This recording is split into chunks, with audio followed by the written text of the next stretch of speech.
ज़्यादा एग्रेसिव हो जाती हैं, क्योंकि ये दूसरा वीडियो होगा जब मैं उस चीज़ पर उसको कटिंग किया था, हटाया था, तो मिसेज को भी चिड़चिड़ापन आ जाता है। उसको भी आप जानते हैं कि ब्लड कैंसर कितनी खतरनाक होती है। और घर का जब जैसे ही बात चलने लगता है ना, तो ऑटोमेटिक गुस्सा उबाल मारता है। क्यों? देखिए, जो सच्चा बोला जाता है। बात ऐसा था कि देखिए, मेरा भी बहुत कुछ, मैं भी बहुत कुछ खोया हूँ जिंदगी में। मैं क्या न क्या खोया हूँ बताया आपको,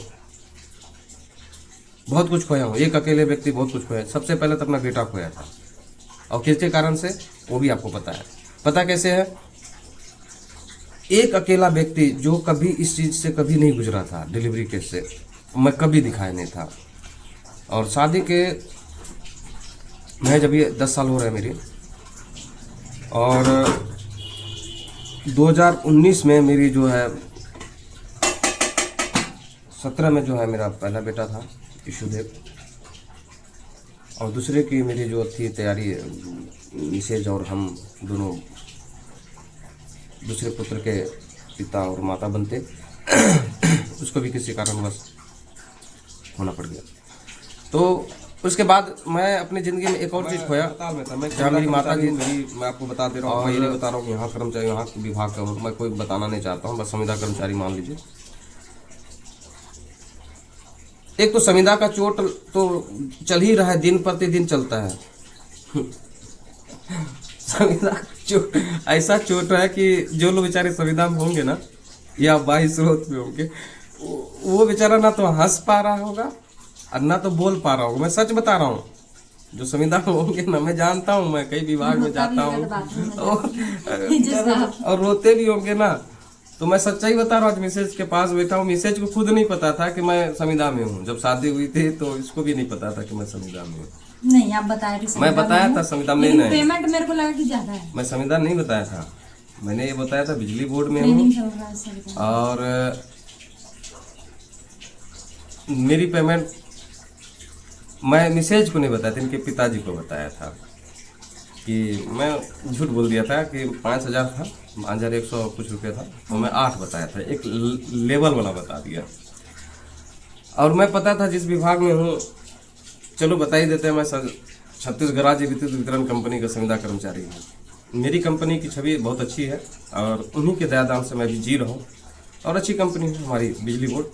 बात रही बिजली बोर्ड अच्छी हैं, कंपनियां हैं, मैं उनका एक कर्मचारी, छोटा कर्मचारी हूँ। और एक संविदा की बात करो, जो पेमेंट की बात, मैं कंपनी की छवि की बात नहीं कर रहा। मैं कंपनी के अंदर, कंपनी मेरी छवि अच्छी है, कंपनी को लेकर के मुझे डाउट नहीं है। मिसेज भी आज भी बोलते हैं कि जो भी कंपनी हमारी, उनके तनख्वाह से ही हम जिए। लेकिन एक संविदा की नौकरी और संविदा का जो वो होता है, पेमेंट होता है, उससे बात कर रहा हूँ। तो जो पेमेंट आते हैं ना, तो ऐसे नहीं ईद के चांद की तरह, एक बार एटीएम डालने में मौका भी ना मिले तो वो गायब हो जाएगा। 5400 रुपया पेमेंट था, एक बार एटीएम में डालो, खुद से खत्म। 2500 रुपये किराया, 2500 रुपये में घर चलाओ, बाकी किराएदार बहुत सरपंच मैंने देखा, हंसी भी आता है, हंसता भी हूँ, क्योंकि वो पास्ट लाइफ में जाने के बाद मैं भी हंसता हूँ। उसी बीच में बेटू हंसी निकल रहा है और पहले बहुत रोया हूँ मैं। और आज पेमेंट पूछेंगे तो आज भी वही है, बहुत कुछ नहीं है। हंस रहे तो बहुत बुरा पेमेंट है। नहीं भाई, मैं इसलिए हंस रहा हूँ क्योंकि क्या मैं बताऊं कि मैं कैसे मैं बता रहा हूँ आपको। देखो बताता हूँ, आज भी अगर धरती का बोझ अगर जो टिका हुआ है ना, तो मैं बोलता हूँ कि हम जैसे कर्मचारियों के ऊपर ही है। सच बता रहा हूँ भाई, है इसमें क्या बोलना है, जो सच्चा है सच्चा है। अब जिसको लग रहा नहीं है तो वो भाई जाके पता करे कि नहीं है। सारे संविदा कर्मचारी बेचारे लोग के ऊपर लोड पड़ा हुआ है। 10,000 में बहुत अच्छा काम कर रहे हैं तो कर रहे हैं, 10,000 में पेमेंट बढ़े ना बढ़े, 10 को काम और बढ़ जाते हैं। अब जैसे देखिए मेरे ऊपर, मैं बताइए संविदा में रह करके एक ब्लड कैंसर इलाज कराने में कितना मेहनत जा रहा है, कितना मशक्कत करना पड़ रहा है। अचानक कुछ हो गया आकस्मिक रूप में, तो मेरे पास इतने पैसे तो है ना, आकस्मिक रूप से चले जाऊंगा। ईएसआई है, ईएसआई के मद से करता हूँ कुछ कुछ जहाँ जहाँ उपलब्ध होता है। ईएसआई भी हर जगह उपलब्ध नहीं है, आपको ये भी बता दे रहा हूँ। हर जगह ईएसआई भी उपलब्ध नहीं है कि जहाँ जाओ फटाक से एटीएम कर निकाल लो, कर लो, वो भी नहीं होता है। बस तीसरा ऑप्शन रहता है कि भैया 2 पैसा, भैया आप दो, भैया आप दो, भैया आप दो, थोड़ा भैया अगले बार दे दो, भैया इधर। ये ऐसे चलने वाला, मेरी ज़िंदगी ऐसे ही चल रहा है। मतलब एक भिखारियों से भी कर रहा हूँ, क्या करेंगे, बच्चे हैं, मिसेज हैं, सबको कराना ही पड़ेगा इलाज। मगर पेमेंट ऐसे ही रह गया, लेकिन परिवार 1 से 2 3 4 बीमारी 1 2 3 4 वो भी हो गए, पेमेंट वहीं पर वहीं रहा, टिका रहा। एक तरफ इधर नियमित कर्मचारी की बात करें तो बाप रे, खट खट खट खट खट इंक्रीमेंट, उनके बटन दबाओ इंक्रीमेंट, बटन दबाओ इंक्रीमेंट, बटन दबाइए फिर इंक्रीमेंट। हम लोग किस जन्म के मतलब जो है सजा भोग रहे हैं भाई। हमारी कुंडली कैसे लिखा गया था, किस चीज से लिखा गया था बताओ। गोल्ड पैसे जो भी मिलते हैं लिखा हुआ है। तो वही चीज है, बहुत सारी बातें हैं। आज बेचारी मेरे पास जो है मिसेज है मेरी, आज भी यही चीज बोलता हूँ मैं इसको, मैं हमेशा बहुत मेहनत लगता है भाई, मनोबल में कमी नहीं करता हूँ। और मैं एक ही चीज बोलता हूँ कि हमेशा मजबूती के इरादे से रहना है और कभी घबराना भी नहीं है, डरना भी नहीं है। आप लोग जब कमेंट करते हैं तो सबसे पहले मैसेज ही आप लोग को कमेंट को पढ़ते हैं। मेरे पास समय नहीं रहता है, मोबाइल घर में रहता है। मैं एक बार अपलोड किया फुर्सत, मैं मैसेज गुस्साती क्यों है, कभी कभी मेरे ऊपर बहुत गुस्सा आ जाती है। और जेवर बेच के दो, अब सवाल ये रहता है, गुस्सा कभी कभी लगता है सर फोड़ो, क्या करूँ। भाई लोगों के लिए ही मैं भेज दिया, माता पिता के लिए ही बिक गया। और जब सच बोलती थी, आज महसूस आप भी, अगर मेरी बात अगर आप लोग को अच्छा नहीं लग रहा होगा तो ना लगे, लेकिन एक सच्चाई यही, एक मैसेज, महिलाएं झूठ नहीं बोलेंगी बेचारी। अगर आपकी पत्नी है और आपको इंडिकेट कर रहा है तो सच है। मेरी महिला मेरे ऊपर कई बार लड़ाई हुआ, मारपीट भी हमने दोनों में हो गया था। क्यों करें हम अपनी मिसेज से लड़ाई झगड़ा, दूसरों के तीसरों के कारण से हम क्यों करें। सवाल ये होता है, पहला ये कि आपके रिश्तेदार में आपके माता पिता भाई बहन जो भी हो, पहले उसको पहचानिए कि ये किस प्रकार के व्यक्ति है। अगर पता चले ये लालची स्वार्थी है तो पहले उससे दूरी बना लीजिए, नहीं तो फिर तो मेरे जैसा हालत जो होने वाला वो तो होगा। मिसेज का हमेशा ताना आज भी सुनता हूँ ना कि और जमीन जेवर बेचिए। उनके मिसेज लोग क्या बोलते होंगे वो मैं नहीं जानता। उनकी मिसेज अच्छी शिक्षा देते होंगे तब तो मेरी जेवर ही बिक गई। वो तो बेचे नहीं, चाहे भाई हो, बड़ा भाई हो, छोटा, मैं वो नहीं कह रहा हूँ।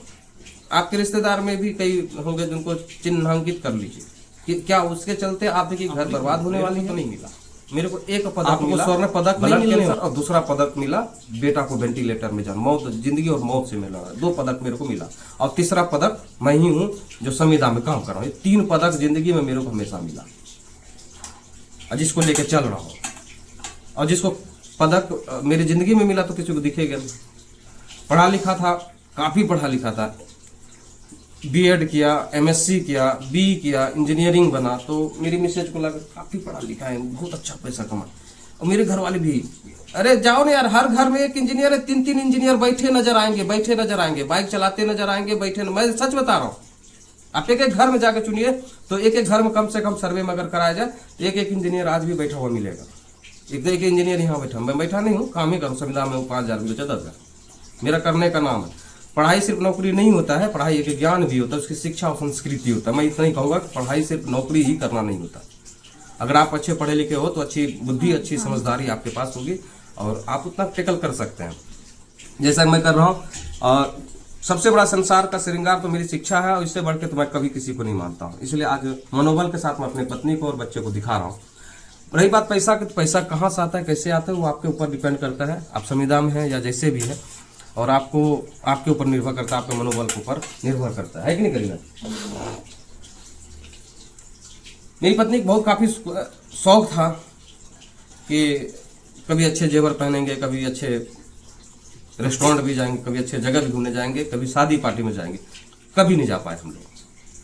अपनी इच्छा को मारना सबसे बड़ा दुर्घटना, आपके जिंदगी का सबसे बड़ा परिणाम, दुखद परिणाम, अपनी इच्छा को जो मारता है।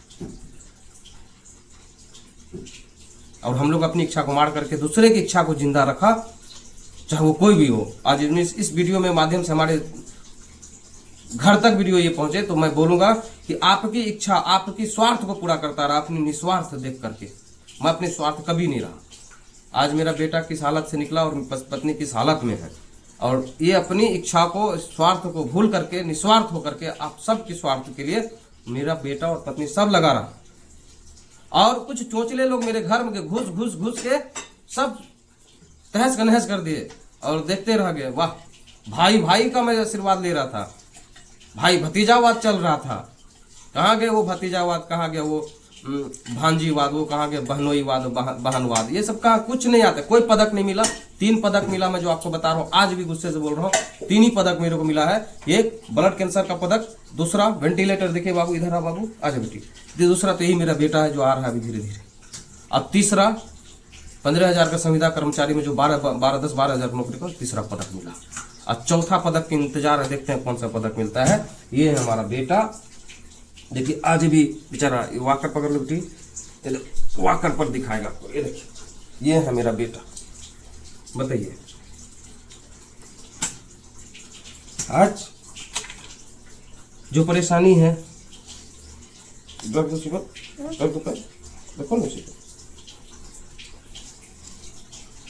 बताइए, जब मैं संवाद करता हूँ, बात करता हूँ तो बेटा भी आ जाता है, डायरी कुछ बात कर रहा है नहीं। यही तो हमारे बीच का एक लाल है जो बेचारा, देखिए कितना दुबला पतला। मैं कहता हूँ सबका परिवार है, सभी से आशा और उम्मीद रहता है। मेरा भी परिवार है, मैं भी जीना चाहता हूँ, मेरी भी यही दोनों खुशियाँ हैं। एक पिताजी है जो गांव में रहते हैं, मैं उनको लगातार हर महीना 2,000 भेजा करता हूँ। जब से मेरी स्थिति खराब हुई तब से मैं कम कर दिया हूँ, 1,000 भेज रहा हूँ। पिताजी से बात भी हुआ, नहीं तो उससे पहले मैं 2,000 हमेशा इस छोटे पेमेंट में भी उनको भेजा करता था। मैं सच बता रहा हूँ इस चीज को, अगर मेरे खानदान में, मेरे परिवार में जो देख रहे होंगे तो यही कहते होंगे आज जो सच्चाई का जो भांडा है ना, वो तो खुलना ही चाहिए ना। और किसके माध्यम से सुना जाएगा? मेरे माध्यम से। मेरे सामने तो आंख नहीं नजर मिला पाएंगे वो कभी। मैं तो कहता हूँ सच्चाई है तो आओ मेरे आंख में आंख डाल के एक बार बात करें। आंख मेरे आंख में डाल के देख, तेरे आंख में सच्चाई है मेरे आंख में। मेरे आंखों के सामने इतनी तेज रोशनी और तेज सच्चाई के सामने तू टिक नहीं पाएगा, चाहे कोई भी हो। आज तुम सब लोगों के लिए जो करके दिखाया वो सब कर दिया, सब चला गया। आज हम लोगों के लिए क्या बचा? बचा हुआ ब्लड कैंसर, बचा हुआ मेरा बेटा। ये मैं उनके लिए संवाद कर रहा हूं जो भाई भतीजावाद में घुसरे हुए हैं ना, तो घुसरे रहे। वही सबसे पहले जड़ आपको घर बर्बाद करने वाले लोग में से होंगे। आप लोग बाहर के संसार कोई नहीं करता है, बाहर संसार के लोग कोई ऐसा चर्चा नहीं करता है कि इसके घर में के अंदर कहीं लोग इस कारण जो आपको नाश करेगा, वही वो सबसे बड़ा योगदान उन्हीं को मैं मानता हूं।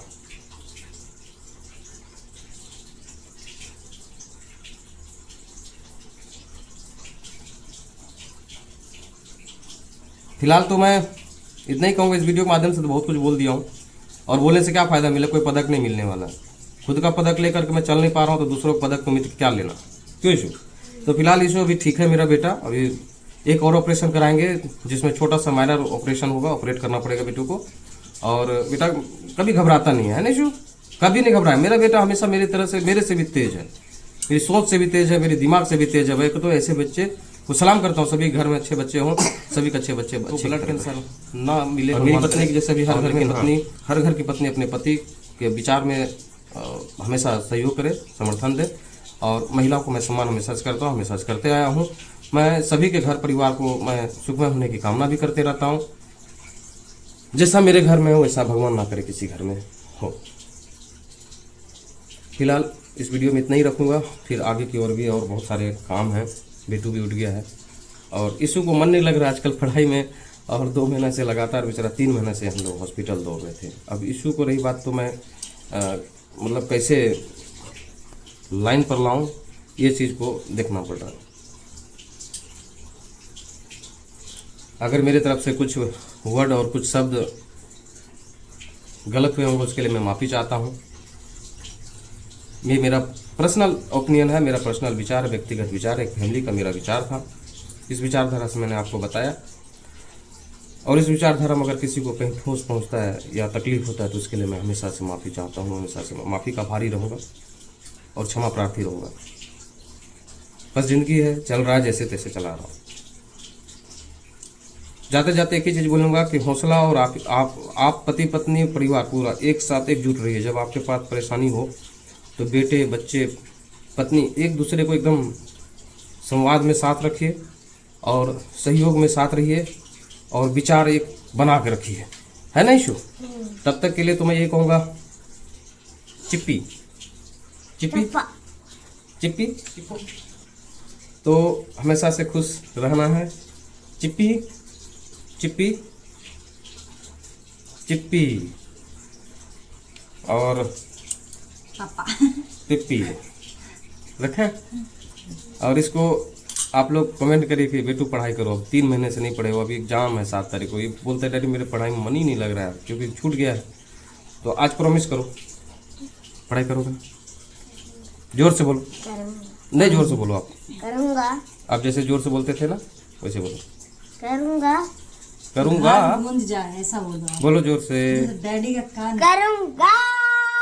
इससे भी तेज। चलो कोई बात नहीं बेटा, अभी चलो bye bye bye bye bye bye. आप सभी का प्यार मिलता रहे, आप सभी का दुलार मुझे मिलता रहे, मनोबल मिले। भगवान से दुआ करता हूँ आप सबका परिवार भी स्वस्थ और खुशहाल रहे। जय हिंद, जय भारत।